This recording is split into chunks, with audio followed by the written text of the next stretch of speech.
সাবেক প্রধানমন্ত্রী ও BNP chairperson Begum Khaleda জিয়ার প্রতি শ্রদ্ধা জানিয়েছেন তার নাতনি জাইমা রহমান সহ পরিবারের সদস্যরা। এছাড়াও বেগম জিয়ার কবরে আজও শ্রদ্ধা জানাচ্ছেন সর্বস্তরের মানুষ। এ বিষয়ে জানাতে জিয়া উদ্যান থেকে যোগ দিচ্ছেন সহকর্মী আরিফুল ইসলাম। আরিফ, আপনি সকাল থেকেই জানাচ্ছিলেন যে সর্বস্তরের মানুষ এবং বিএনপি নেতাকর্মীরা বেগম খালেদা জিয়ার কবরে শ্রদ্ধা জানাচ্ছেন। এই মুহূর্তে কি পরিস্থিতি জানাবেন?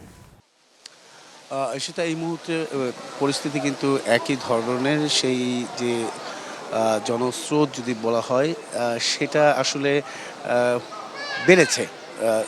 সে মানুষের সমাগমটা বেড়েছে বেলা বাড়ার সঙ্গে সঙ্গে, এমনকি যেহেতু আজকে শুক্রবার, আজকেও রাষ্ট্রীয় শোক পালন করা হচ্ছে। তো সেক্ষেত্রে কিন্তু ছুটির দিন থাকাতে সাধারণ মানুষের আনাগোনাও কিন্তু বেড়ে গেছে বেলা বাড়ার সঙ্গে সঙ্গে। আরেকটি যেটা আমি যদি একটু বলতে চাই যে এই আজকে মূলত জুমা নামাজের পর হয়তো বিএনপির ভারপ্রাপ্ত চেয়ারম্যান তারেক রহমান তার আসার একটি সম্ভাবনা রয়েছে। তার আসা বা আগমন উপলক্ষে আইন শৃঙ্খলা পরিস্থিতির ব্যাপক তৎপরতা কিন্তু আমরা দেখেছি সকাল থেকে। যেমনটা দেখছিলাম তার থেকে কিছুটা ভিন্ন, কারণ আইন শৃঙ্খলা বাহিনীর যে নিরাপত্তা, সেই নিরাপত্তা ব্যবস্থা কিন্তু জোরদার করা হয়েছে। আমরা আশা করা হচ্ছে যে তিনি জুমা নামাজের পর তার মার কবর জিয়ারত করতে আসবেন, মার জন্য দোয়া করবেন। এছাড়াও আমরা সকাল থেকে দেখেছি যে দলীয় নেতাকর্মীরা তারা কিন্তু আসছেন, পাশাপাশি সাধারণ মানুষও আসছেন, শ্রদ্ধা নিবেদন করছেন।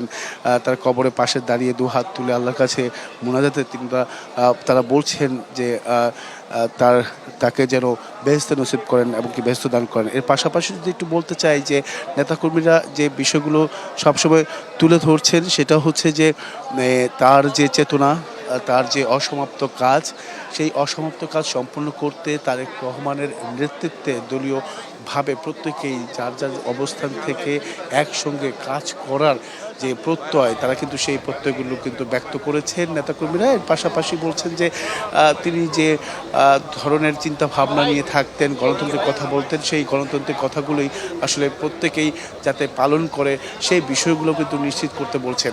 তো এই ছিল বলা যায় যে ঈশিতা এখান থেকে সব শেষ। ঈশিতা। আরিফ, ধন্যবাদ আপনাকে। নতুন এবং ফিরে আসা গ্রাহকদের জন্য নগদে চলছে ক্যাশব্যাক সহ প্রতিদিন হাজারো উপহার জেতার সুযোগ। হবে আশা আর ফেরা, সারপ্রাইজ সেরা।